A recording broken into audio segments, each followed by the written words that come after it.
da aula da disciplina de resistência dos materiais avançado. Na última aula, né, eu vou voltar aqui uns slides, a gente trabalhou sobre características geométricas de figuras planas e tratamos do momento estático, né, que é uma das características, e sobre o centro de gravidade, ou centroide. E ficou pendente, né, da gente encerrar falando do momento de inércia e do raio de giração. Beleza? Então, o momento estático nada mais é que o produto da área, né, pela distância, né, até o eixo de referência. Nós trabalhamos com figuras compostas, ou seja, nesse caso aqui a gente utiliza a distância do centroide da figura até o eixo de referência em questão, e assim a gente obtém essa característica denominada de momento estático. O centroide a gente trabalhou também, né? O centroide ele representa fisicamente aquele ponto na superfície em que se concentra, né, a força-peso naquela superfície. E, de um ponto de vista mais prático, poderíamos equilibrar aquela superfície aplicando ali um ponto de apoio neste elemento. Tá? A gente utilizou algumas equações para cálculo do centroide, mas, sobretudo, né, para uma figura composta como essa aqui, de várias áreas, a gente faz a somatória dos momentos estáticos, dividido pela somatória das áreas que compõem a figura, a gente vai encontrar as coordenadas. Né? O centroide em si pode ser compreendido como uma coordenada dentro da superfície ou que pode estar fora da superfície, que apresenta aquela característica de concentrar a força-peso. Então, por isso que nós temos a coordenada x e y do centroide. Para algumas figuras planas padrão, né, como retângulos, triângulos, círculos, semicírculos, trapézio, entre outras, a gente possui equações que já nos fornecem as coordenadas do centroide, com base, obviamente, em eixos de coordenada estabelecidos conforme estão aqui, né? Por exemplo, passando pela parte de baixo e lateral das figuras, ou no caso do círculo, pelo centro geométrico da figura. Tá? A gente aprendeu a utilizar. Então, quem não se recorda como fazer, né, é importante assistir a aula anterior e revisar. Tá? Fizemos esses dois exemplos, este exemplo mais complexo, e hoje eu vou trabalhar com vocês sobre o momento de inércia e fazer um exercício mais completo sobre esse tema. Então, vamos começar a aula de hoje falando um pouquinho de momento de inércia e depois eu vou partir para um exercício onde envolve todos os conceitos. Aí quem não lembra pode também revisar o assunto. O que é o momento de inércia, né? A princípio, em termos matemáticos, né, representa, né, no caso aqui, nós estamos falando de uma superfície plana, né, o momento de inércia em si, nada mais é que a integral, tá, a integral diária do produto, né, da multiplicação entre os elementos de área infinitesimais pela distância, né, ao quadrado em relação ao eixo de referência. É de forma similar ao momento estático, né? Enquanto o momento estático é o produto da área pela distância em relação ao eixo de referência, aqui é o produto da área pela distância ao quadrado. Né? Essa integral aqui representa o momento de inércia para uma figura geometricamente complexa.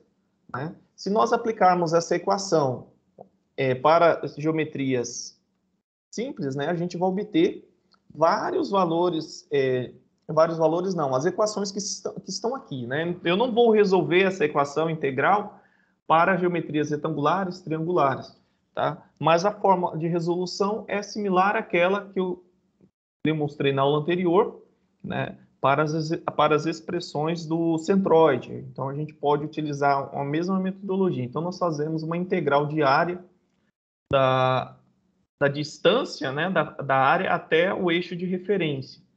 E assim, resolvendo as equações, a gente calcula, né? Portanto, eu quero que vocês aprendam a utilizar essas equações que já estão resolvidas. Por exemplo, o momento de inércia em relação a x, o momento de inércia em relação a y para o triângulo é dado nessas equações aqui, tá? Base vezes a altura do triângulo ao cubo dividido por 36. O eixo de referência ele passa pelo centroide do triângulo, tá? Então, isso aqui são equações do momento de inércia, considerando o eixo de referência passando pelo centroide. Beleza? Para o retângulo, aqui nós temos também, o eixo de referência passa pelo centroide, nós temos essa expressão. E para o círculo, essa expressão. A gente vai usar essas expressões, aí vai fazer sentido o que eu estou dizendo aqui. Mas, ok, professor, qual que é o significado físico de momento de inércia? Para explicar isso aqui, basicamente a gente tem que entender o seguinte, né, que o momento de inércia diária, a gente vai utilizar, né, em termos práticos, quando a gente está trabalhando com flexão. Tá? O momento de inércia é uma propriedade geométrica usada na flexão e fisicamente representa a rigidez da estrutura. Tá? Então, é uma medida de rigidez. Opa, tem uma caneta amarela aqui. É uma medida de rigidez com relação à flexão. Como assim, professor? Vocês já pegaram uma régua, né, e tentaram fazer ela fletir, que é esse movimento, formar essa flecha aqui, né? Quando você está apertando lateralmente a régua, né, na parte mais larga da régua, você percebe que ela flete com maior facilidade. Aí, quando a gente tenta, né, aplicar uma força nesse sentido aqui, ó, na espessura, vamos assim dizer, a gente percebe que a régua ela não apresenta uma flexão. A gente tem uma dificuldade muito grande para que a gente consiga fletir naquele sentido, ou naquele plano, né? Então, por que disso? Sobretudo, está associado a essa propriedade, que é o momento de inércia, que é essa rigidez que a estrutura apresenta quando submetida à flexão. Quanto maior for o momento de inércia da seção transversal em relação a um eixo, né, que a gente vai entender isso agora, esse eixo ele é perpendicular a esse plano de atuação da flexão, maior será a resistência da peça. Então, quando a gente analisa aqui, ó, o momento de inércia em relação à seção transversal, que está perpendicular a esse eixo que atua a flexão, aqui é menor do que nesse, tá? Portanto, essa estrutura, nessa situação aqui, ela vai sofrer flexão muito mais facilmente do que essa, tá? Porque o momento de inércia em relação a esse eixo é menor, tá? Então, vamos ver aqui um exemplo. Então, aqui embaixo, opa, deixa eu pegar um zoom aqui, cadê o zoom? Aqui embaixo nós estamos analisando a forma como a viga está apoiada, né? A base dela é essa, né? Está apoiado aqui e a altura é essa e está sujeita à flexão aqui, né? Então vamos supor que a viga ela está, nós estamos olhando desse ponto de vista aqui, tá? Essa parte aqui nós estamos olhando aqui. E a carga, né? Imagina que a viga ela continua aqui. Então nós só estamos olhando a seção transversal dela e aqui é onde a gente está concentrando a carga, conforme está apresentado aqui. Então, esse eixo que ele fala, né, quanto maior o momento de inércia da seção transversal em relação ao eixo perpendicular ao plano de atuação da flexão. Onde atua a flexão? Em qual plano está atuando a flexão, né? Nesse caso aqui, a gente diz que a flexão, o eixo, né, o momento de inércia em relação ao eixo perpendicular ao plano de atuação da flexão. O plano é este, tá, pessoal? O plano é este. Plano X, tá? O X aqui compreende, né? Então, nós estamos analisando o plano XZ, vamos assim dizer, né? Plano X é essa lateral, Z é o que está ao comprimento e Y é a altura. Então, quanto maior o momento de inércia da seção transversal em relação ao eixo perpendicular, tá? Então, esse aqui é o eixo perpendicular ao plano, né, de atuação da flexão. Então, se a gente observa, nesse caso, né, a expressão que nos fornece o momento de inércia, tá? A gente vai observar matematicamente isso, que devido a essa disposição geométrica, o momento de inércia vai ser menor. Por exemplo, a base aqui é a nossa parte maior, a altura é a nossa parte menor. Portanto, quando a gente compara essa disposição, a gente percebe que a nossa base é o nosso elemento menor e a nossa altura é o elemento maior. Portanto, a altura sempre vai estar ao cubo. Logo, né, o momento de inércia neste tipo de configuração vai ser maior. Em termos matemáticos, vamos supor isso aqui, né, colocando dados numéricos, números. Essa viga é a mesma que está aqui, simplesmente nós mudamos o eixo, né, em relação em que a flexão está atuando. Aqui nós estamos analisando em relação a x, né, e aqui nós estamos analisando em relação a y, a x e a y. Então aqui, ó, o momento de inércia em relação a x, quando a gente substitui os dados nesta equação, a gente vai observar que o momento de inércia deu 180 centímetros a quarta. Analisando em relação a y, o valor foi 500, né? 500 é um valor muito superior. Portanto, o momento de inércia ele é muito importante, né, nos projetos, sobretudo de vigas, tá? Quando a gente vai trabalhar com vigas, qual que seria a melhor forma de posicionar essa viga, né, quando ela está sujeita a uma carga? Seria nessa posição ou nessa? Né? Se o carregamento estiver nesse sentido, conforme a gente observa, né, a viga vai ser mais resistente a esse tipo de esforço posicionada dessa forma, olhando simplesmente a característica geométrica que é o momento de inércia. Porque o momento de inércia ele é quase aqui, no caso, 3 vezes maior, né? Quase 3 vezes maior o valor aqui. O que eu gostaria de lembrar aos senhores é com relação à expressão aqui. O momento de inércia, voltando aqui para a nossa equação, ele tem uma unidade de comprimento que vocês já viram, que é centímetro ao cubo, né? Ou metro ao cubo. Então, a unidade de dimensão é comprimento, tá? Comprimento elevado ao cubo. Deriva aqui da análise dimensional. Então, se a gente for fazer análise dimensional, x é uma coordenada, né? Então, é essa distância aqui. X é um comprimento ao quadrado. A área é comprimento também ao quadrado. Na verdade, aqui, equivocadamente, eu coloquei ao cubo, mas, na verdade, é a quarta, pessoal. Então, corrigindo aqui a mim mesmo, tá? Então, só para a gente não precisar decorar isso. Então, toda vez que você for analisar o momento de inércia, o resultado é comprimento à quarta, ou seja, metro à quarta, centímetro à quarta. Metro ao cubo, centímetro cúbico é um momento estático. Tá? Momento estático é dimensão ao cubo. Momento de inércia é dimensão à quarta. Pessoal, alguma dúvida com relação a essa explicação nesse ponto?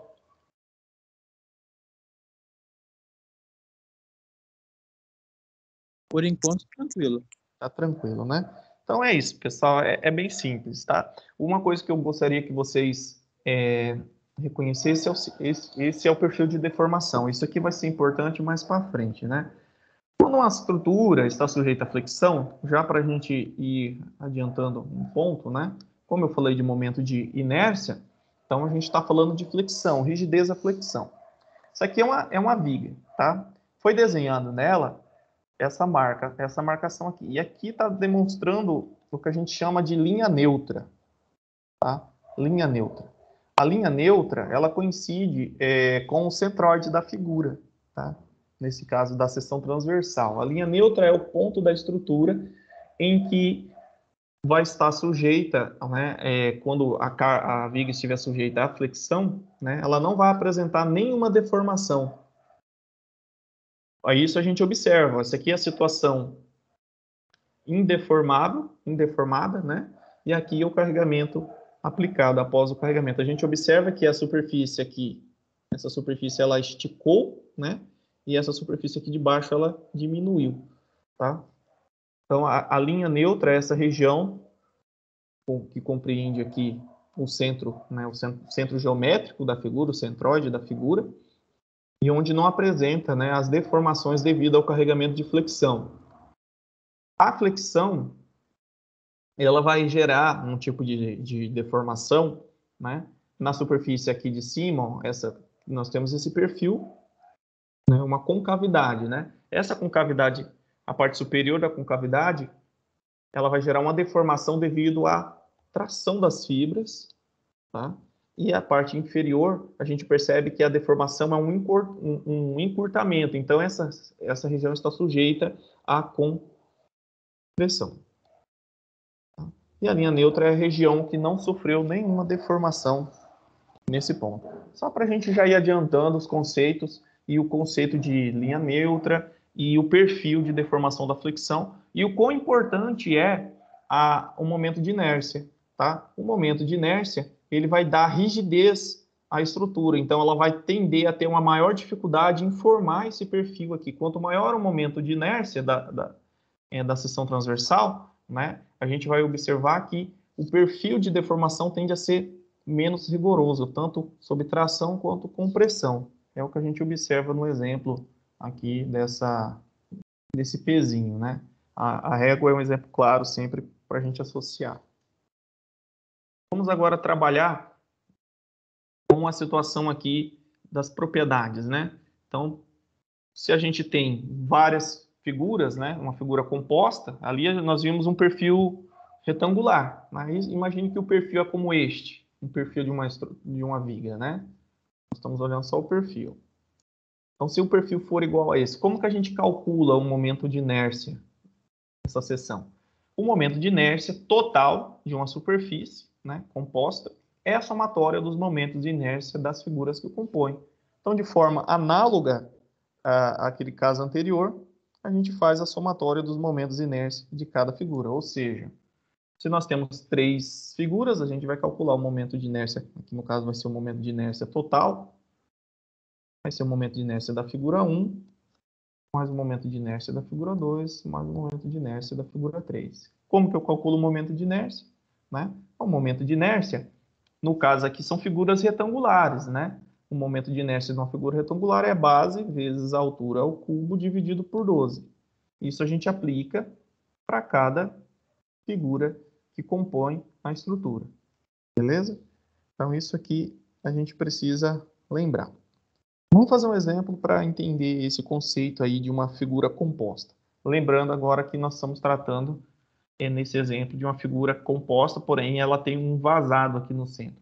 Aí o sistema é o mesmo, a gente soma aquilo que realmente é figura e subtrai a área, que é a área da figura vazada. Tá? Vou aplicar aqui o conceito que a gente acabou de ver. Então, nós temos um perfil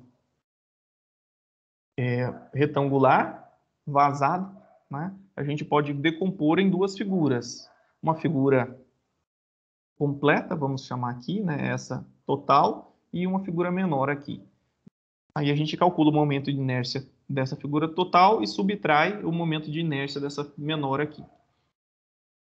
Ele está pedindo o momento de inércia da superfície achurada em relação ao eixo X que passa pelo centroide. Então, nós estamos analisando do ponto de vista desse eixo, tá? Depois eu vou mostrar como a gente calcula em relação a um eixo que passa em qualquer ponto no espaço, tá? Então, o centroide dessa figura está aqui. Aí nós temos naquela tabelinha que o momento de inércia do centroide em relação ao eixo X para o retângulo, tá? Retângulo é a base vezes a altura ao cubo dividido por 12, beleza? Então, isso aqui é para o retângulo. E o eixo tem que estar passando pelo centroide. Aqui a gente faz o cálculo, né? O momento de inércia CG total, vamos assim dizer, da figura vou chamar isso aqui de figura 1, isso aqui de figura 2. É o momento de inércia da figura 1, que é a base da figura 1, que é 8, está aqui em cima, né? Vezes a altura da figura ao cubo, que é 6 mais 6 é 12. 6 vezes 12 ao cubo, dividido por 12. Aí menos, né, o momento de inércia dessa figurinha menor. A base dela aqui é 3, vezes a altura dela aqui é 4 mais 4 é 8, então vai ser 8 ao cubo dividido por 12. O momento de inércia em relação ao eixo X que passa pelo centroide dessa figura achurada, né, vai ser 1024 centímetros a quarta, tá? Então é assim que a gente calcula. Se eu quisesse fazer em relação ao eixo Y, né? O eixo Y, aí eu teria que inverter aqui os valores. Onde é o meu H seria meu B, né? E onde estaria meu B seria meu H. Portanto, eu teria outro valor. Será que seria maior? Será que seria menor? Então, a gente teria que inverter aqui, né? A gente observaria que seria menor, né? O nosso momento de inércia, nesse caso, se a gente invertesse o eixo aqui. Como assim, professor? Se eu invertesse, se eu quisesse saber em relação ao eixo Y, né? Suponha-se que a carga, né? No caso, ela estaria sendo aplicada nesse sentido aqui, ó. Tá? Portanto, a carga, né, ela é perpendicular ao plano de atuação da flexão. E nesse caso aqui a gente vai observar, né, que ela vai ficar nessa situação mais frágil aqui que a gente analisou nessa situação. Beleza? Então, por isso que o valor vai ser menor. O menor dá para analisar, ó, porque aqui, por exemplo, o meu 8 estaria ao cubo, né, e aqui meu 3 estaria ao cubo. No final, esse número seria menor. Aqui eu estou analisando do ponto de vista de que minha ação está sendo aplicada aqui. Vamos agora avançar um pouquinho. Então, imagine que eu queira encontrar um momento de inércia da figura em relação a um eixo qualquer, tá? Então, imagine aqui, pessoal, que você queira, num projeto, saber qual que é o momento de inércia da figura em relação a um ponto aqui, esse ponto, né? Então, aí o eixo estaria aqui. Eixo X, eixo Y. Não mais aqui. Por que eu preciso saber o momento de inércia nesse ponto? Porque a gente vai trabalhar mais à frente com cálculo de tensão devido à flexão. E é dependente do valor do momento de inércia. Tá? Então, a gente precisa saber do momento de inércia do ponto que a gente está analisando. Por isso que é importante saber. Tá? Então, imagine que você queira saber o momento de inércia da figura em relação a esse sistema de eixos que está aqui. Aí entra o que a gente chama teoria ou teorema, né, dos eixos paralelos ou teorema de Steiner. Basicamente, o teorema dos eixos paralelos, ele faz essa análise, né? Aqui nós temos a figura qualquer, o eixo que passa pelo centroide, e nós temos um eixo qualquer aqui que está, né, paralelo ao meu eixo, meu sistema de eixos que passa pelo centroide. Daí está o nome, né, eixos paralelos. Então, imagine que eu queira saber qual que é o momento de inércia em relação a esse eixo. O teorema, ele dá essas duas equações aqui, ó. Então, o momento de inércia em relação a esse eixo X aqui, tá? Qualquer aqui. Aí a gente pega, né, o momento de inércia do centroide em relação ao eixo X da figura, que é, por exemplo, imagine que é uma figura retangular. O momento de inércia, né, vai ser base vezes a altura ao cubo dividido por 12. E a gente insere aqui que é tabelado. Aí, né, nós somamos com a área multiplicada pela distância daquela área, né, que é, no caso, a distância do centroide daquela área ao quadrado. E aí a gente encontra. Tá? E assim serve também para o caso no eixo Y. A gente vai fazer exercício e vai ficar claro. Mas, sobretudo, a gente precisa calcular primeiro o momento de inércia em relação a esse eixo que passa pelo centroide. A resposta a gente soma, né, pelo produto dessa área total pela distância do centroide dessa área até o eixo que eu quero. Se é o eixo X, então vou usar a coordenada Y, né, do centroide ao quadrado. Em relação a esse eixo Y, então vou pegar o momento de inércia dessa área, tá, em relação ao eixo que passa pelo centroide, a sua coordenada Y, somo, né, a área total dessa figura, multiplicando aí pela coordenada x do centroide até o eixo que eu quero saber o momento de inércia. Esse é o teorema dos eixos paralelos. Só para a gente acabar essa parte matemática da coisa, existe uma adaptação, né, que a gente pode calcular o momento de inércia, tá, usando o momento estático. Então, a gente aqui tem, né, o teorema dos eixos paralelos, né, para o cálculo do momento de inércia em relação a x, em relação ao eixo y de um sistema de coordenadas fora do centroide, x e y, que é o meu x e y externo, né? Então, nós temos essa expressão. O que a gente faz, né? A gente pode fazer um algebrismo aqui. A gente sabe que o momento estático, por exemplo, em relação a x é dado pela área vezes a distância da área até o eixo x. Ok. Se a gente eleva essa expressão ao quadrado, a gente vai obter essa, né? E se eu isolo meu y, eu vou ter essa expressão aqui, ó. Y ao quadrado é igual a mx ao quadrado dividido por a ao quadrado. A gente sabe que esse y aqui, ele é o nosso ycg, né? Pela definição lá de momento estático. Bom, o que nós temos aqui na equação do teorema dos eixos paralelos? Nós temos o ycg ao quadrado, ó. Opa, deu uma travadinha aqui. Ycg ao quadrado. Então, eu pego esse elemento e substituo aqui nessa expressão, tá? Então, é o que foi feito aqui, ó. Vai ficar essa expressão. Como eu tenho a aqui e aqui embaixo eu vou ter a ao quadrado, eu posso simplificar isso aqui, tá? E eu chego nessa expressão. Então, eu posso calcular a coordenada não, posso calcular o momento de inércia em relação ao eixo x, por exemplo, usando o momento estático em relação a x, sem problema nenhum. Isso eu posso também, a partir dessa expressão, encontrar um momento de inércia que passa pelo centroide, sabendo o momento de inércia em relação àquele eixo externo qualquer que está paralelo ali. De forma análoga, a gente pode encontrar, né, o momento de inércia em relação ao eixo y. A gente vai usar, tá, pessoal, essa expressão aqui e essa aqui também, tá? Então, uma hora vai ser mais tranquilo, uma vez que você já tenha o momento estático, né, e o momento de inércia em relação ao centroide, você já calcula, né? Já calcula o momento de inércia em relação àquele eixo qualquer. Vai ser interessante em alguns pontos.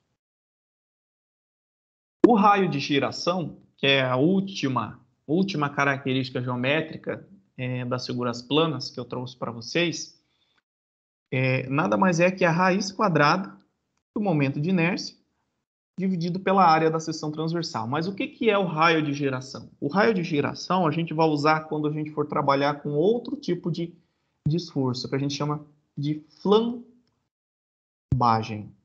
A flambagem, vou fazer a imagem aqui, é esse tipo de carregamento, tá? Nós temos aqui a flexão. A flexão é essa carga, né, que ela está perpendicular ao eixo longitudinal da estrutura.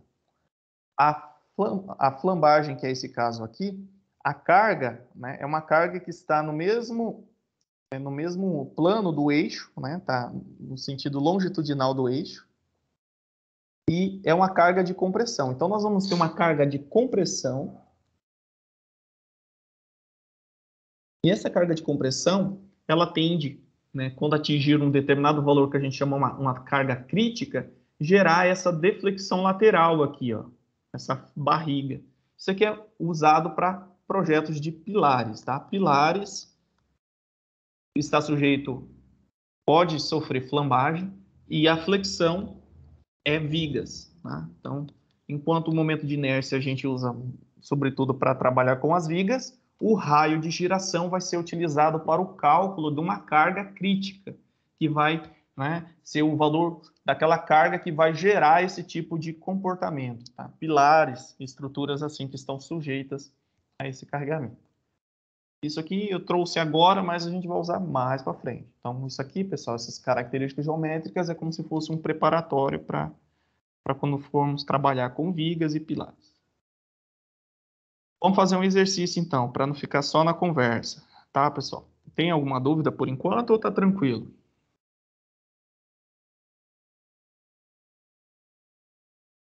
Cadê? Tá de boa até agora, pra mim tá tranquilo. O Altair apareceu, ó, chegou atrasado. Nada. Vamos lá, Rodrigo, tá tudo de boa, né? O Ronaldo tá aí, tranquilo. Então lá, pessoal. Então, enquanto vocês não reclamam, vou seguir. Vamos fazer esse exercício, ele vai unir todos os elementos que a gente já trabalhou até agora.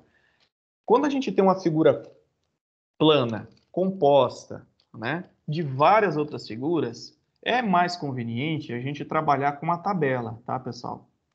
Eu trouxe essa tabelinha aqui e vocês podem se valer dela para resolver os problemas quando eu peço, né, por exemplo, para uma figura plana, várias informações relacionadas às suas características geométricas. Nesse problema aqui, ó, eu pedi para esse caso, qual que é a coordenada y do centroide dessa figura composta? Qual que é o momento de inércia em relação ao eixo x e ao centroide da figura composta e o seu raio de giração? Aqui estão todas as equações que a gente já viu, né? A gente viu a equação para o momento, para o centroide, a coordenada do centroide, né? Que, sobretudo, só separei a que a gente vai usar, que é a coordenada y. Aqui nós temos o momento estático, né? Que a gente, de certa forma, ele está apresentado aqui.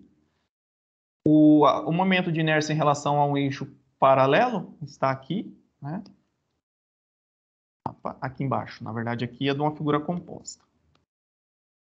Tem que reescrever de uma linguagem mais coerente. Aqui é de uma figura composta, né? E aqui é em relação ao eixo que eu quero. Aqui nós temos o eixo, tá?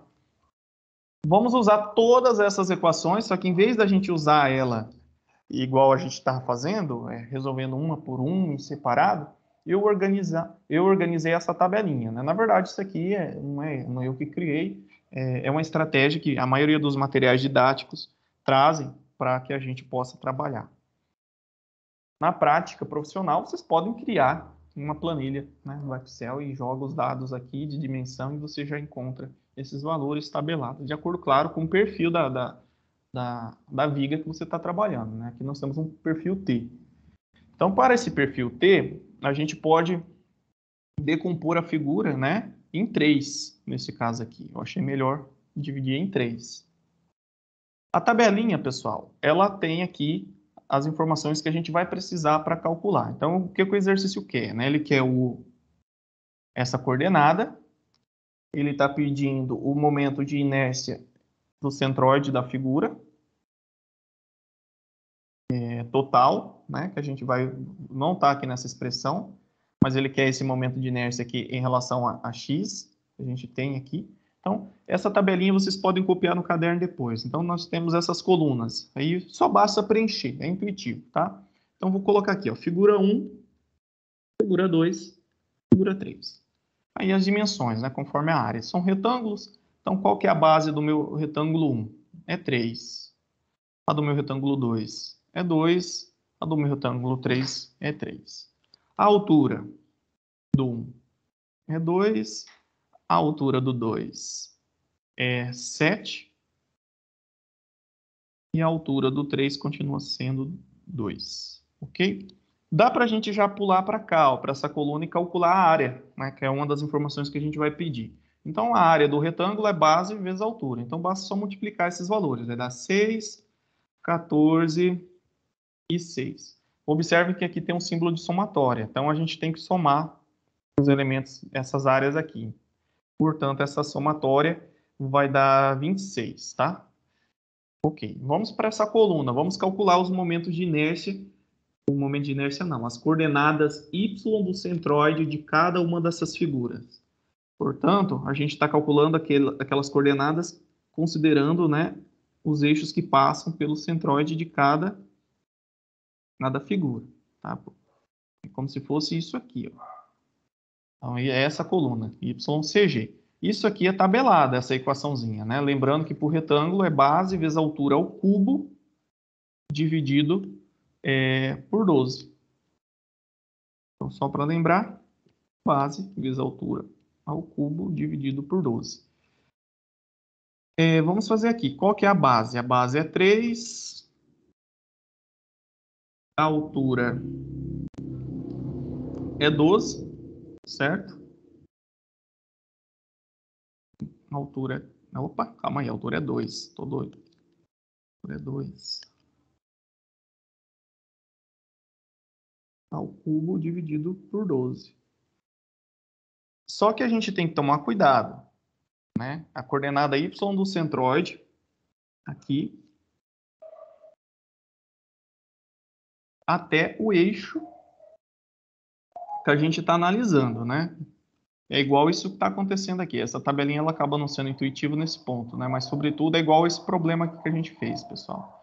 Voltando lá atrás, só para não confundir vocês. Então, que ele quer as coordenadas x do centroide, né? Em relação ao eixo que está aqui, ó. Então, quando a gente usa o y da tabelinha, né? O centroide dessa figura aqui. Se a gente for calcular usando a tabela, o triângulo ele está assim, né? O triângulo estava assim na tabelinha. X, Y. Quando a gente calcula a coordenada, ele vai dar a informação mais ou menos aqui, né? Esse ponto e esse ponto. Como isso aqui está invertido, né? E os nossos eixos estão deslocados, o meu YCG, usando a referência, né? Nós teríamos que considerar essa altura que a fórmula vai nos dar, né? Até esse ponto, e somar essa distância. Isso aqui. Tá? Então, meu YCG, nessa situação, a fórmula vai me dar essa altura, né? E eu somo o complementar, que é o que é medido aqui. Vamos voltar aqui para o exemplo, para o exercício.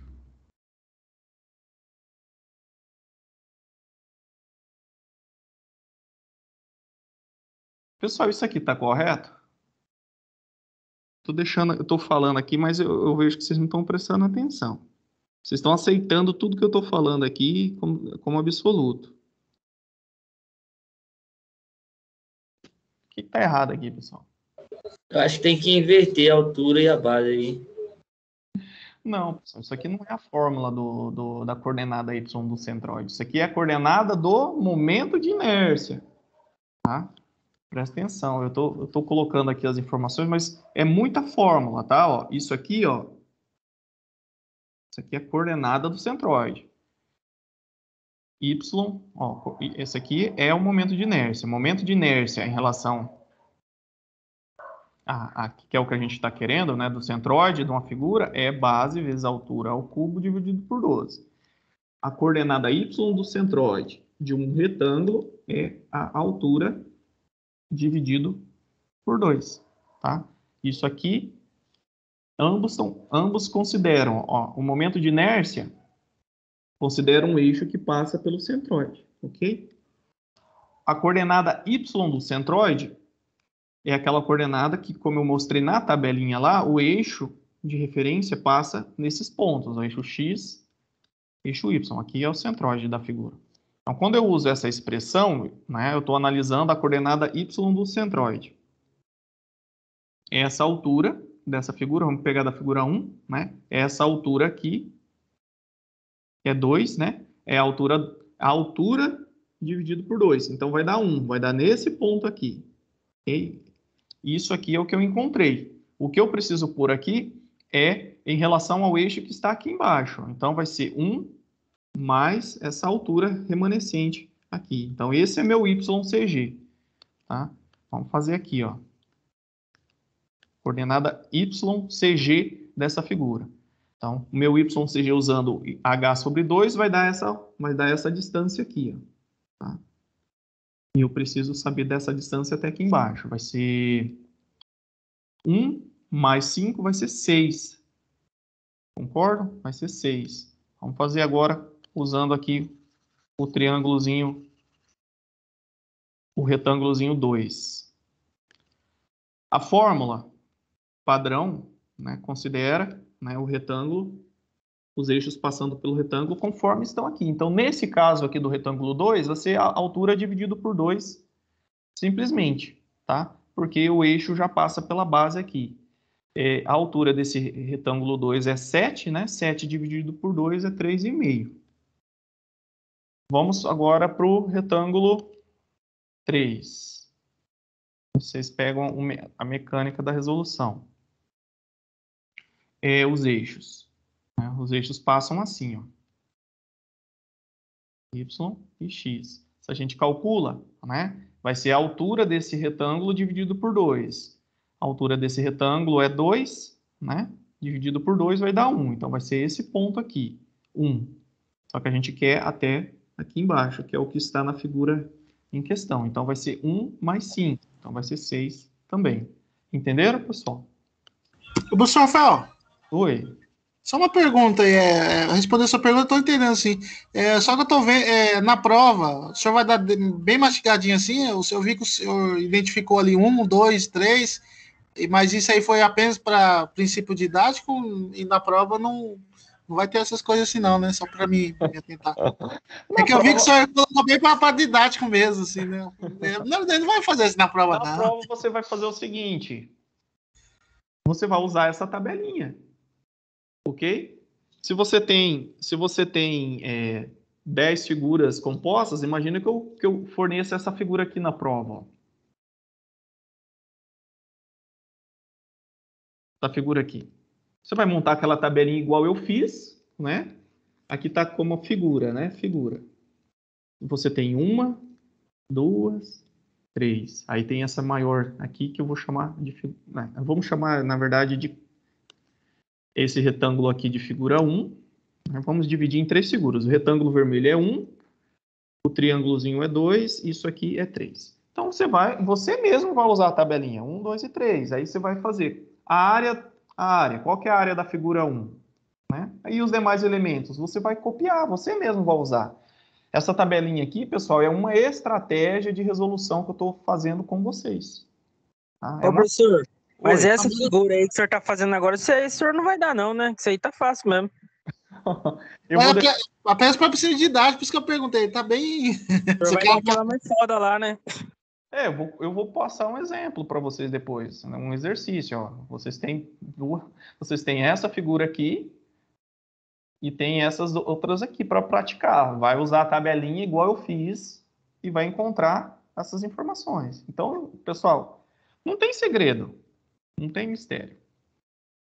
É passo a passo.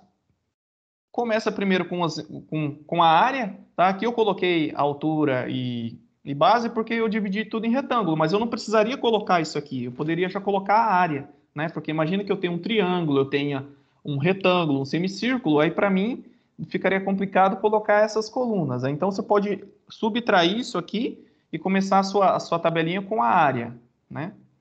Beleza? Mas os elementos que você precisa para calcular o que está pedindo aqui, ó, a coordenada y, o momento de inércia em relação a x, em relação ao centroide e o raio de geração, todos os elementos estão já na tabela. Aí basta você preencher aqui, ok? Vamos lá, vamos fazer aqui. Vou deixar depois vocês praticarem.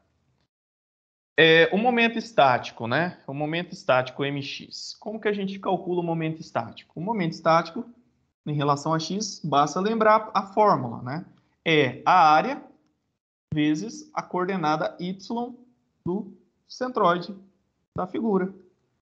O produto da área pela coordenada y. O que vocês acabaram de fazer?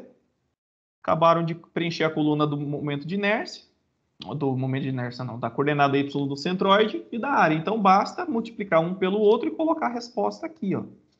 Por isso que a tabelinha ajuda. Então, aqui vai ser 36, aqui vai dar 49 e aqui vai dar 36. Aqui embaixo tem que somar, ó, a somatória. Então vai ser 121. Essa é a equação que usa aqui. Depois, pessoal, quem for assistir essa aula novamente, aí copia no caderno e coloca as fórmulas que eu estou usando. Ó. Então, para preencher essa coluna, eu usei essa fórmula. Para preencher essa, eu usei a fórmula, né, da coordenada y do centroide. Aí fica tranquilo. E aqui, pessoal, aqui é o momento de inércia que passa pelo centroide da figura. Aqui nós estamos trabalhando com o momento de inércia da figura, tá? E passa pelo centroide da figura. Então, é aquele que considera o eixo aqui, tá? Que é tabelado. Então, tudo que for pelo centroide, ó, isso aqui, ó, é tabelado, ó. Tabela. A coordenada y também a gente viu que é tabela. Temos a tabela com as figuras. Beleza? Somente isso aqui, ó, que aí a gente vai precisar calcular, que é o momento de inércia em relação ao eixo paralelo, né? Que é o teorema de Steiner. Mas isso aqui a gente vai usar a tabelinha. Então, o que a tabelinha fala, né? Do momento de inércia do centroide do retângulo. Então, o YCG do retângulo é a base vezes a altura ao cubo dividido por 12. Tá? Então, isso aqui é o meu YCG. Aí eu vou fazer para cada uma das figuras. Como são todos retângulos, né? Aí eu uso isso aqui. Se fosse triângulo misturado com retângulo, eu teria que prestar atenção em cada figura. Mas como não, né? Então, por exemplo, qual que é a base? A base é 3, a altura ao cubo, né? 3 vezes 2 ao cubo dividido por 12. Aqui vocês vão encontrar, ó, 2 ao cubo é 8, né? 3 vezes 8, 24, dividido por 12, vai dar 2. Já jogando aqui direto, né? Vai dar 57,17, porque aqui o valor do nosso y, do nosso elemento aqui é 14, né? Na verdade, a nossa área aqui, deixa eu ver se eu coloquei certo, se é isso mesmo, é 7, né? 7 ao cubo vezes 2, vai dar um valor quebrado, vai dar 57,13. Depois vai dar um valor quebrado aqui também, porque nós temos a coordenada y, que é valor decimal. Ok, preenchendo aqui embaixo vai ser igual de cima, vai ser 2. Aqui, pessoal, tem um tracinho, quer dizer então que a gente não vai precisar somar os valores dos momentos de inércia em relação ao centroide. Basta calcular. Porque a gente vai usar esses valores para calcular essa informação aqui, ó, que é o momento de inércia em relação ao eixo paralelo, que é esse aqui. Ó. Aqui é o nosso eixo paralelo. Tá? Então, o momento de inércia em relação ao eixo paralelo, a fórmula é aquela forma de Steiner. Então, y, o nosso momento de inércia em relação a x é a coordenada, né? A coordenada do centroide, y do centroide, né? Da figura ao quadrado vezes a área mais o momento de inércia que passa pelo centroide. Então, eu vou usar essa informação aqui, que a gente acabou de calcular, essa aqui, tá? E essa aqui. Então, é só substituir. Quanto que é isso ao quadrado, né? 36 ao quadrado vezes a área que a gente calculou. Né? Então, 36 vezes 6, mais... Aqui, vamos ver, 36 é o nosso valor aqui, 36 vezes 6 vai dar 216, 216 mais 2, 218. Okay? 218. Aí, replicando para aqui, vai dar 228,67 e aqui continua sendo 218. Eu preciso agora, pessoal, fazer a soma, tá? Neste caso, a gente vai somar tudo. Porque as áreas que eu estou considerando são áreas reais, não tem nenhum vazado. Então, essa somatória vai ser o maisinho mesmo. Mas imagine que eu invente aqui uma área que não exista e tento fazer dessa forma. Tá? Considero essas duas áreas que não existem. Aí eu teria que considerar isso aqui como negativo. Tá? Mas nesse caso não. Todos os termos aqui são positivos. Somando, então, tudo vai dar 664,67. Ok? Agora vamos responder o que o exercício pede, pessoal. Eu já trouxe a tabelinha aqui, né, preenchida, digitado, para ficar mais fácil de vocês visualizarem aqui. Ok, o que nós já calculamos? O que nós já temos de informação que o exercício pede? A princípio, vamos ver aqui, ele pede o momento, a coordenada y, o momento de inércia em relação a x, e a coordenada... É isso mesmo, são 4 itens. Então, eu vou colocar aqui o que a gente quer. Né? Ele quer o YCG, ele quer a coordenada, o momento de inércia que passa pelo centroide, o momento de inércia em relação a um eixo paralelo, e também pede o raio de giração. Tá? O raio de giração. Vamos calcular agora, então, cada elemento desses aqui. O YCG, pessoal, de uma figura composta, a gente pode usar aquela expressãozinha inicial, que é a somatória, né, dos momentos estáticos dividido pela somatória das áreas. Qual que é a somatória dos momentos estáticos? A gente já tem essa resposta. Qual que é a somatória das áreas? A gente tem essa resposta. Então, basta substituir. Então, vai ser 121 dividido por 26, vai dar 4,65 centímetros. Essa é a coordenada Y do centroide, da figura composta. Vamos agora para o momento de inércia que passa pelo centroide da figura composta. A gente viu pela adaptação da equação do teorema de Steiner que a gente pode usar essa expressão. Tá? O momento de inércia que passa pelo eixo paralelo, né? Menos os momentos estáticos elevado ao quadrado dividido por A.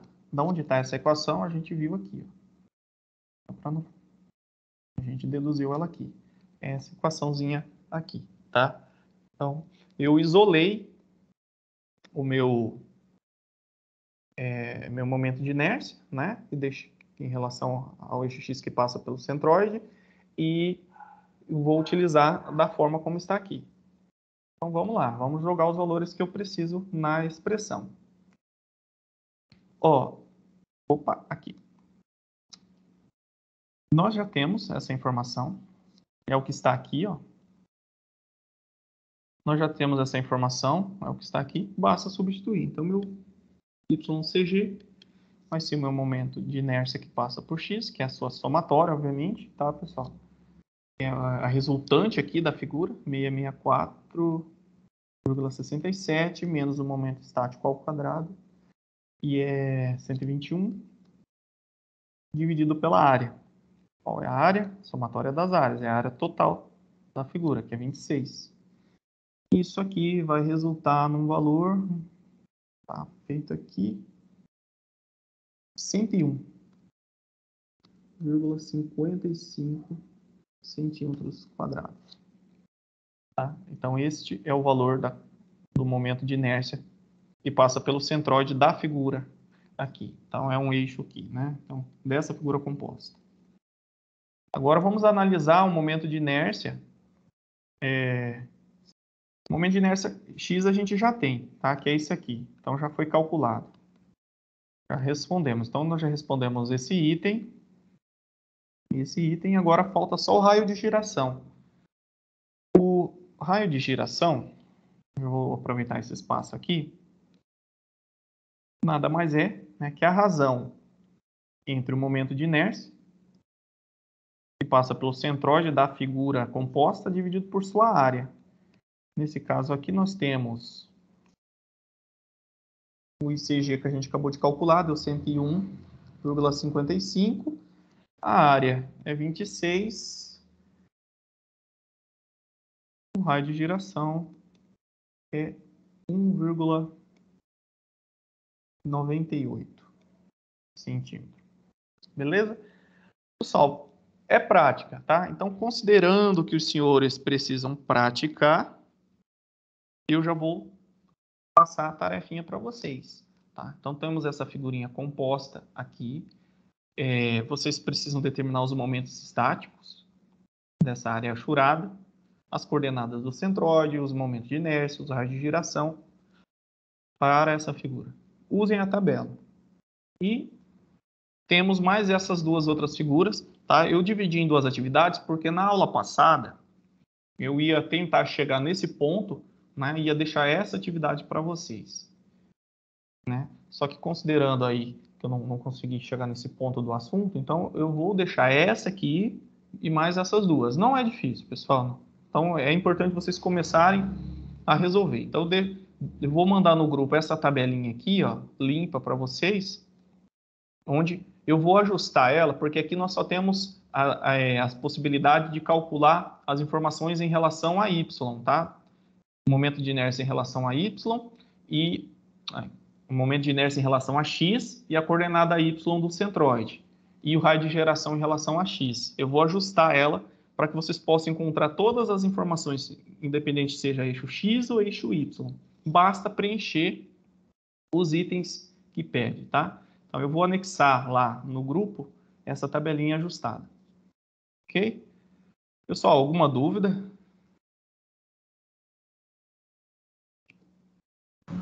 Senhor, tá bom. Eu acho que estamos pegando bem essa atividade e depois a gente precisa só pegar aquele caminho lá onde está gravada a aula para a gente dar uma gestada boa mesmo, tá tranquilo.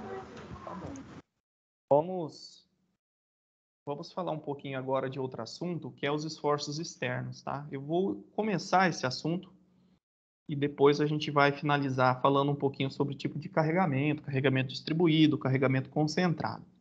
Os esforços externos, eu acredito que vocês já devam ter visto, quem fez resistência dos materiais 1, né, não é novidade o que seriam os esforços com relação a cálculo de esforços, né? Mas vamos lá, vamos voltar aqui para entender o que seria esses esforços externos. Então, a gente está começando a se voltar no dimensionamento das peças estruturais, né? Vigas, pilares, entre outros elementos, até eixos. Então, a gente tem que entender essas características geométricas que a gente acabou de ver, porém, vamos ter que conhecer quais são as magnitudes das cargas que atuam dentro desse elemento. Aí existe, né, as cargas externas, que pode ser uma força aplicada, pode ser também uma reação que a estrutura que está, por exemplo, apoiada, realiza nesse elemento. Vamos observar aqui os tipos de ação externa nas estruturas.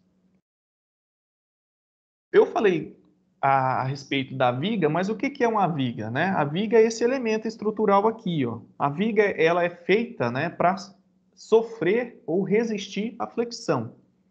A viga, ela tem essa estrutura que tem um vão, né, que é o comprimento dela, é muito maior que a sua altura e espessura, utilizada em coberturas, em pontes, tá? Na parte estrutural também, da predial, ou seja, de uma máquina também, nós podemos ter uma viga dentro de um componente de uma máquina. Portanto, de forma geral, podemos classificar as vigas, né, naqueles elementos que têm duas dimensões muito menores que a terceira, que é o nosso caso aqui, o comprimento.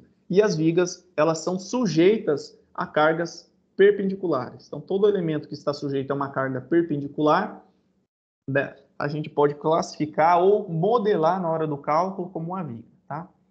A gente dá nome às vigas com base no tipo de apoio que ela possui. Deixa eu ver se eu pulei um... Não pulei um slide não, mas assim, nós temos vários apoios, já vou avançar aqui, depois eu volto ali. Nós temos os apoios móveis, tá? O apoio móvel a gente pode entender como sendo quando a estrutura simplesmente está apoiada sobre a estrutura, tá? Ela não tem nenhum tipo de vínculo, de restrição.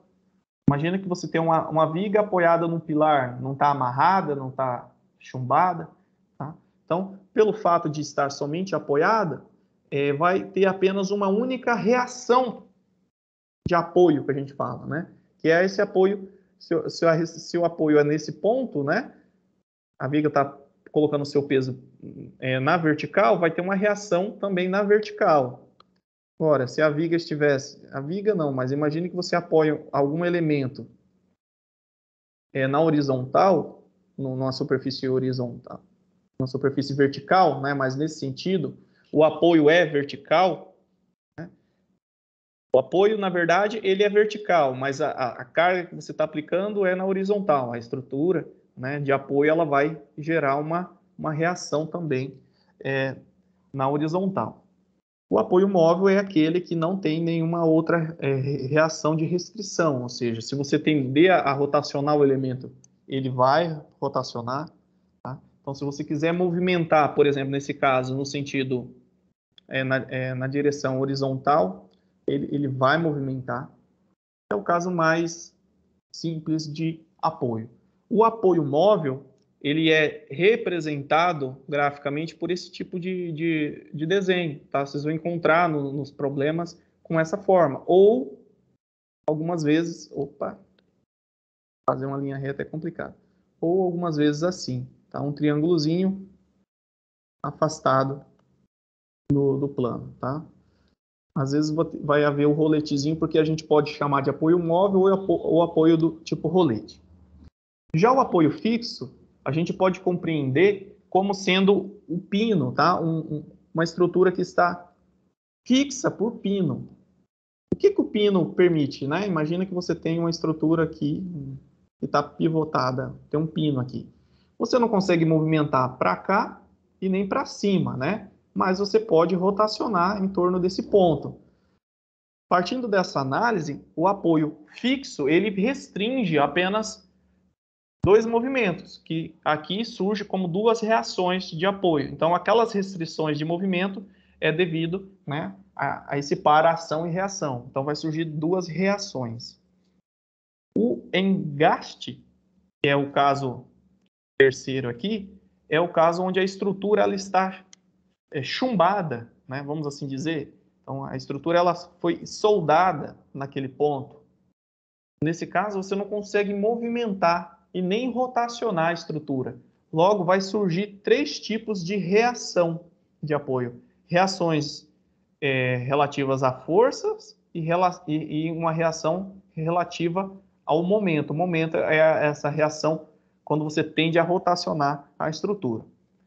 Agora, voltando aqui para a classificação das vigas, né, as vigas podem ser nomeadas de acordo com esses apoios. Quando ela está apoiada em ambas as extremidades, a gente diz que é uma viga biapoiada. O apoio pode ser móvel ou fixo, tá? Independe. Mas se for apoiado nas extremidades por dois tipos de apoio, seja fixo ou móvel, a gente chama de biapoiada.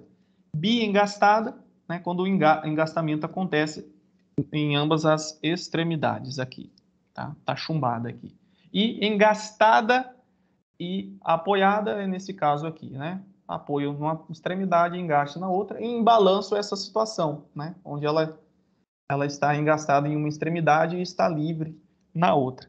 Esse tipo de nomenclatura, né, vocês vão encontrar nos problemas e também nas situações aí de projeto, tá? É importante entender e compreender quantas reações cada tipo de apoio fornece. Isso aqui é uma revisãozinha que vocês provavelmente já viram. A gente sempre vai trabalhar com estruturas ditas isostáticas. O que é uma estrutura isostática? É aquela estrutura que pode ser resolvida pelas equações de equilíbrio que a gente já viu lá na estática, tá? A somatória das forças iguais a zero e a somatória dos momentos iguais a zero. Quer dizer o seguinte, que nós temos reações suficientemente iguais, né, aos esforços que atuam na estrutura isostática. A mesma quantidade de reações que a quantidade de esforços que a estrutura suporta. Imagine que nós tivéssemos uma quantidade inferior de reações, que a estrutura seria considerada hipostática. Ela entraria em movimentação, né, ela não seria uma estrutura estável. No caso de maior quantidade de reações, uma estrutura que foi restringida, né, mais do que o necessário, a gente trabalharia com a estrutura considerando aí chamado de estaticamente indeterminado. Aí precisaria, além das equações de equilíbrio, usar o conceito de deformação. Aí a gente foge do foco, tá? Então, a gente vai trabalhar neste momento com as estruturas isostáticas. Portanto, vamos nos valer das três equações de equilíbrio lá da estática, tá? Bom, pessoal, ainda trabalhando com os conceitos, as cargas externas, né, elas podem ser de dois tipos, concentradas e distribuídas, tá? O que essas cargas externas fornecem? Eu vou explicar o que seria cada uma, né, mas o que sobretudo, elas geram, né? As cargas externas, elas vão gerar o que a gente chama de esforços internos dentro da estrutura, tá? Isso é assunto da próxima aula. Mas o que seriam os esforços internos? São os momentos fletores e os esforços cortantes que atuam dentro da estrutura. Mas como assim, professor? Você tem uma viga, você aplica uma carga externa, né? Internamente, dentro da estrutura, né? Vai surgir, né? O que a gente chama de esforços internos. Esses esforços internos são de dois tipos, né? Que a gente chama de esforços relacionados a momentos, né? Que a gente chama de momentos fletores, e os esforços cortantes, que estão associados às forças normais, tá? Que são as cargas que atuam normais à estrutura. E esses tipos de esforços são os utilizados para dimensionamento da viga. Portanto, a gente precisa conhecer as cargas externas, que podem ser concentradas ou distribuídas, para depois partir para o dimensionamento. Vamos conhecer, então, o que é uma carga concentrada. Uma carga concentrada, tá, ela pode ser entendida como aquela carga, né, que está sendo aplicada numa área muito pequena, tá, a ponto da gente desconsiderar a sua distribuição no espaço. Por exemplo, como uma viga está apoiada sobre a outra, então aqui esse ponto de apoio a gente pode considerar como sendo uma carga concentrada.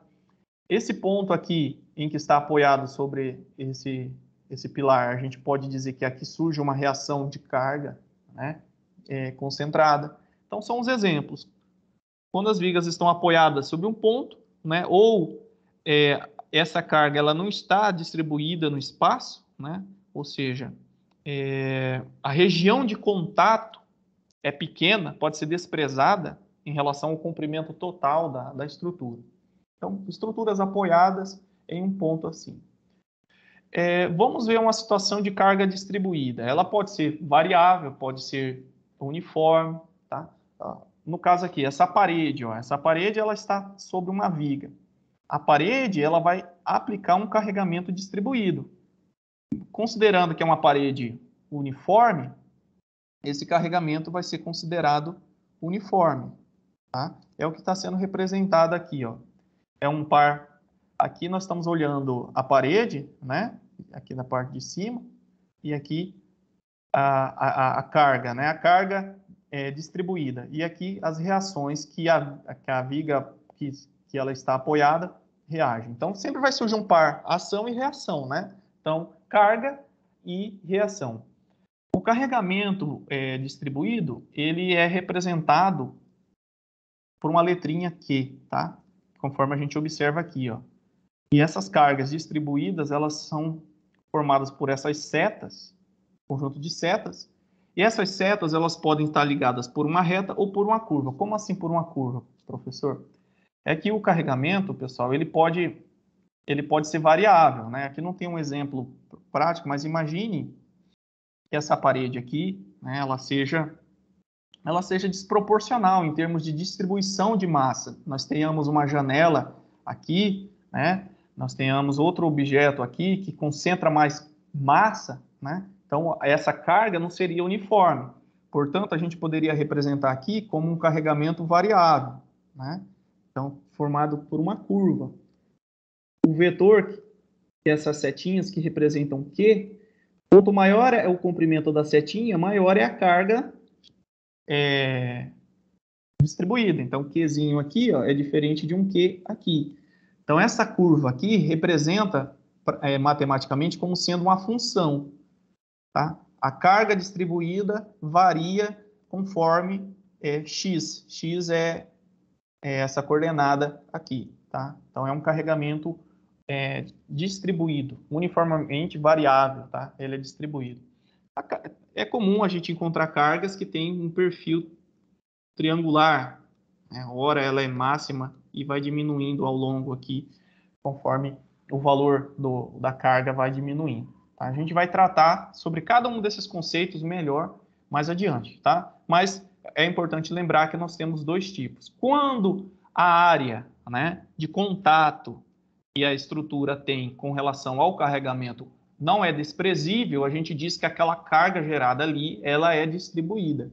Quando o contato com a ação da força for muito pequeno, a gente diz que a carga ela é concentrada, tá? Pessoal, a gente precisa converter todas essas cargas que são distribuídas em uma carga concentrada, tá? A gente vai aprender isso. Então, isso aqui, ó, a gente pode converter em uma carga concentrada, que a gente vai chamar de carga concentrada equivalente. Ela tem o mesmo efeito desse carregamento distribuído para fins de cálculo, porque a gente vai precisar determinar o que a gente chama, né, de reações, aquelas reações de apoio. As reações de apoio, elas só podem ser determinadas em função de uma carga concentrada. Então, imagine que nós temos uma situação de uma carga concentrada real, né? Temos uma viga biapoiada e tem uma carga concentrada nesse vão. E aqui ao lado nós temos uma viga em balanço com uma carga concentrada nessa dimensão. O primeiro passo é trabalhar com as reações. Então, eu vou mostrar para vocês como a gente calcula essas reações de apoio. E na aula seguinte, a gente vai trabalhar com a conversão de uma carga distribuída em uma carga concentrada. Então, vamos trabalhar com esses dois exemplos aqui, tá? Para determinação dessas reações, e depois a gente parte para a parte das cargas distribuídas. Pessoal, eu trouxe um roteiro para cálculo das reações. Então, primeira coisa, nós temos aqui um exemplo, né? Nós temos um tijolinho aqui, e essa tábua, né, ela está apoiada nesse ponto, e nós temos esses pesos. Esses pesos aqui representam o carregamento. Então, a gente pode dizer que esse carregamento aqui é um carregamento concentrado nesse ponto. E esse aqui é um carregamento concentrado nesse ponto. E aqui é um apoio móvel, né? Porque só está simplesmente apoiado. Aqui ao lado é feito um desenho, né? Um desenho esquemático que demonstra esse tipo de estrutura.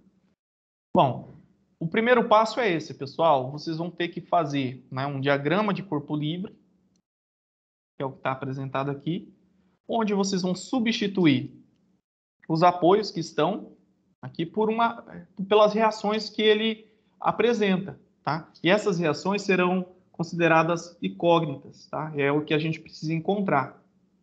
A gente pode definir esse sentido da reação arbitrário, então você pode colocar tanto nesse sentido que está aqui, quanto assim. Se, porventura, no final, o valor for negativo, a gente só inverte no nosso diagrama. Tá? Então, primeira coisa, faça o diagrama de corpo livre. Converte as reações que o apoio tem, né? Na verdade, converte os apoios em reações que ele apresenta. Nesse caso, é só uma.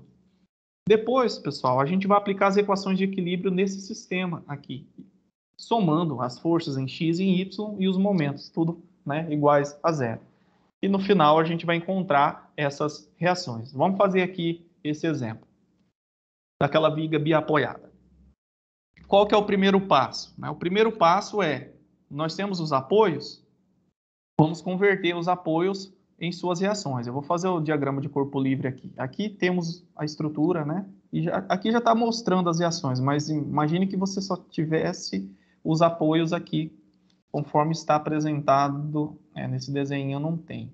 Eu peguei do livro, né? Mas não tem. Mas imagine que a gente não tenha visto isso aqui. Ó. Só esteja a viga simplesmente apoiada. Então, beleza.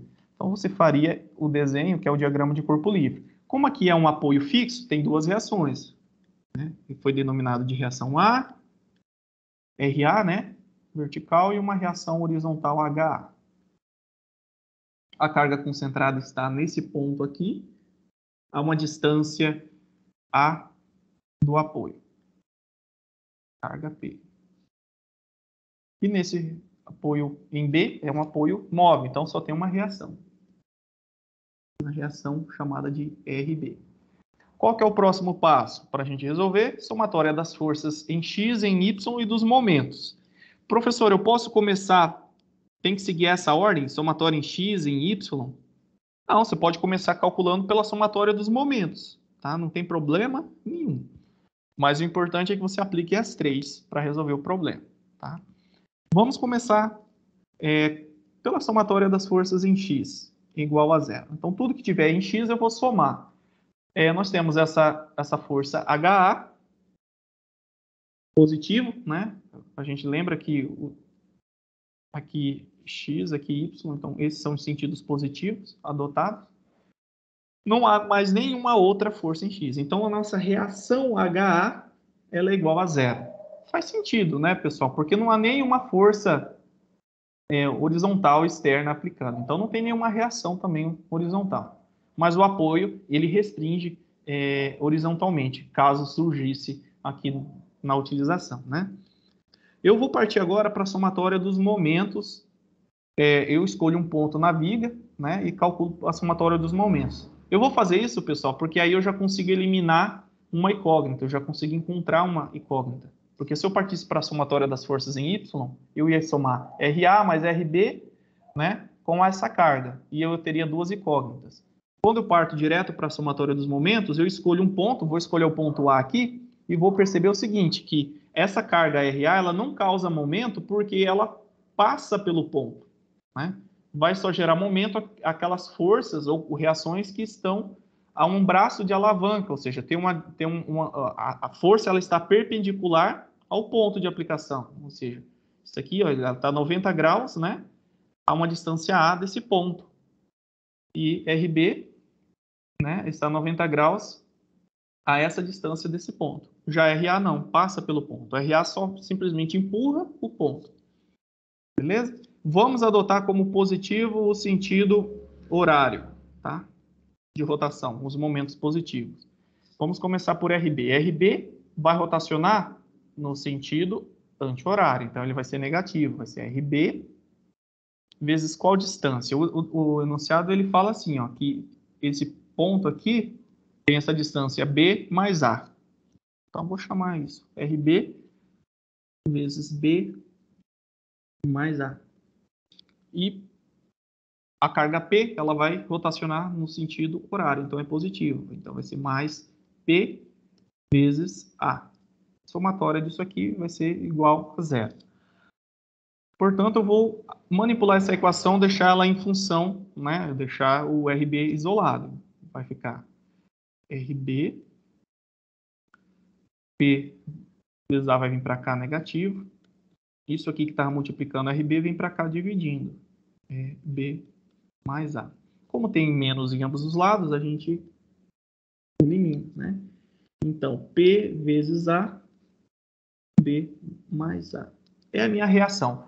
Lembrando que A e B são valores, né? Imagina que é a dimensão. A pode valer 2 metros, e B pode valer 3 metros, e P é um valor numérico. Então, já encontramos um valor. Basta agora, né, encontrar a reação RA. Né? Aí eu faço a somatória das forças em Y, que é a última equação do equilíbrio. Nós vamos ter RA positivo mais RB. RB vale P vezes A sobre B mais A. Tudo isso é igual a zero. Portanto, meu RA vai ser igual a P. Opa, faltou aqui, ó, a carga P, né? Nós tínhamos mais uma carga aqui em Y. Mas, no caso aqui vai ser menos, né? Que está para baixo. Vai ser menos, não vai ser mais não, vai ser menos. Menos P é igual a zero. Vamos fazer agora, isolar, né? O RA vai ficar P vezes A.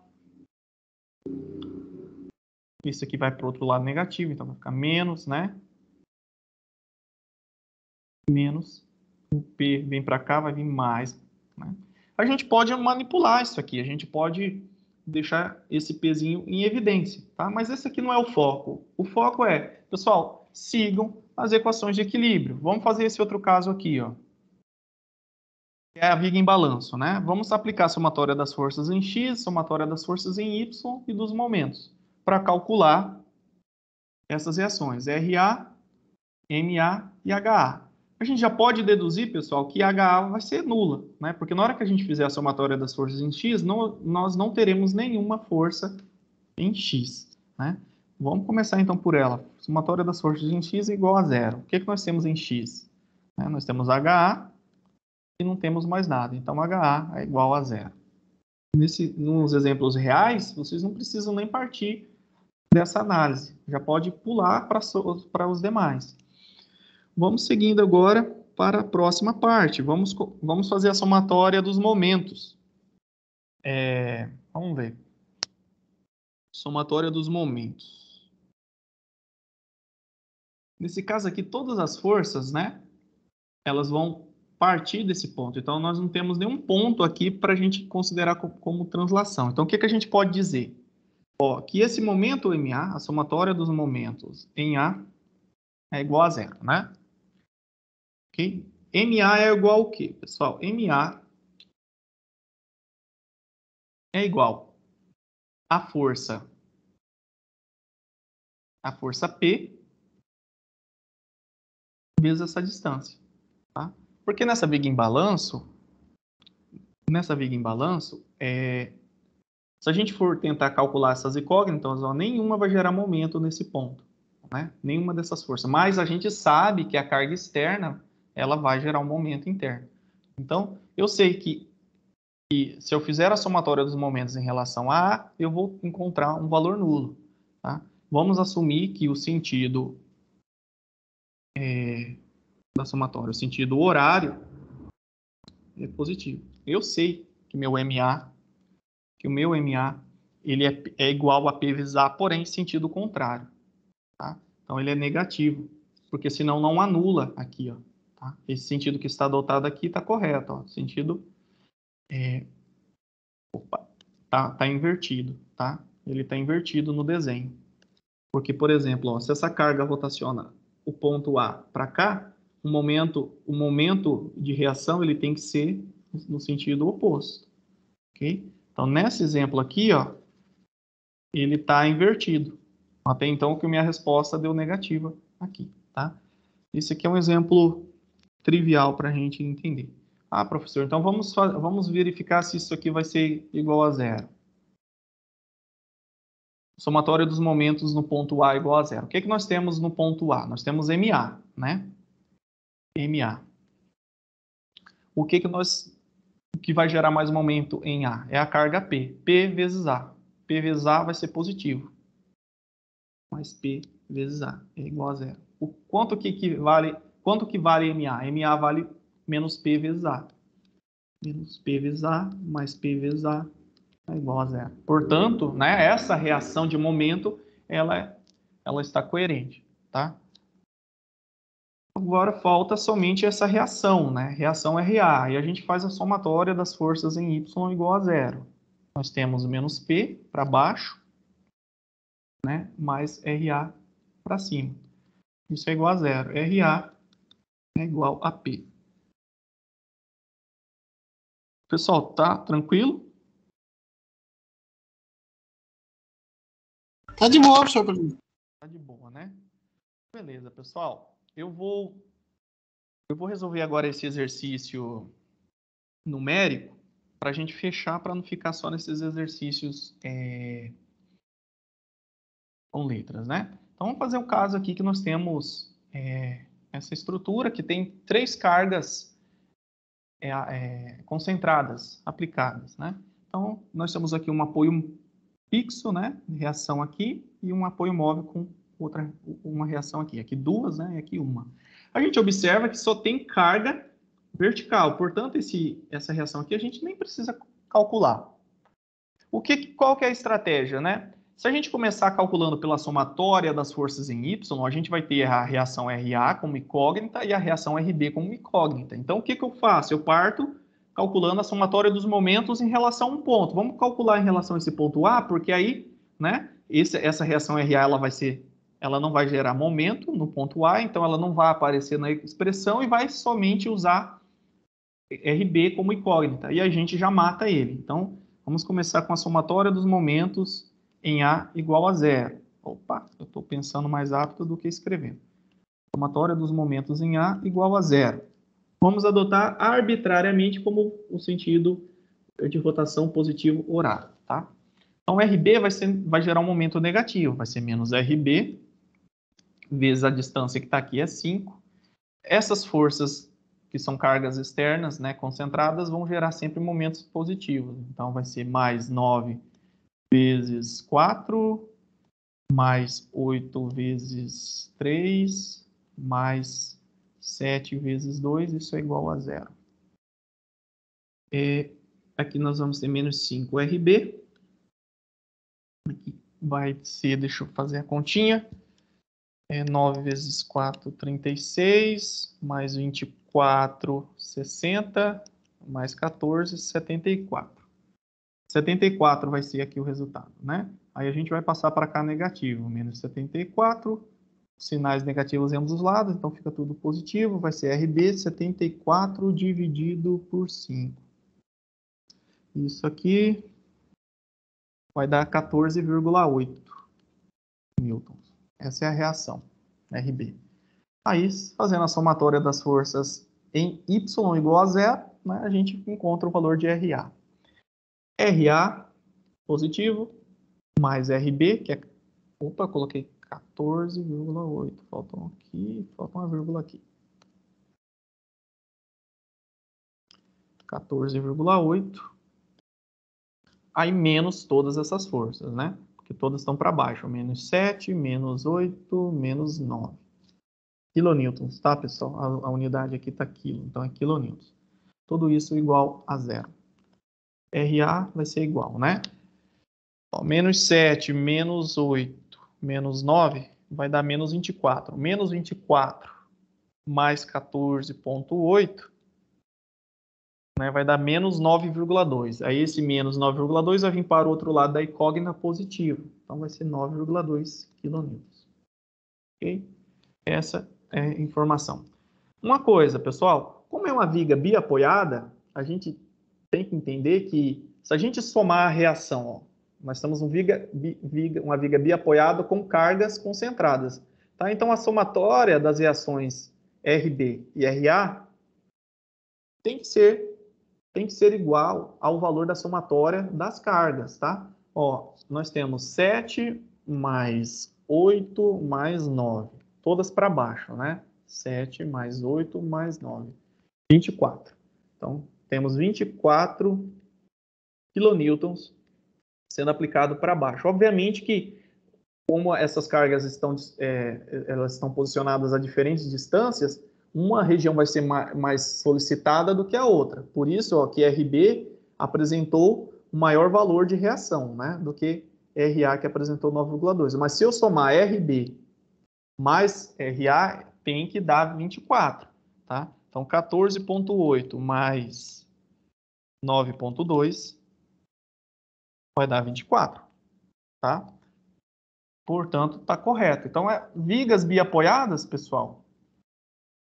Claro que aí você tem que prestar atenção, né? Pode haver cargas assim, ó, para baixo, para cima. Aí você tem que somar, por exemplo, isso aqui são negativas, essa aqui é positiva. Aí a reação que vai surgir aqui, a soma também tem que ser equivalente à soma das cargas. Ok? Alguma dúvida, turma? Vamos encerrar por aqui, deixar vocês praticarem o exercício. Aí na semana que vem a gente volta e avança um pouco mais.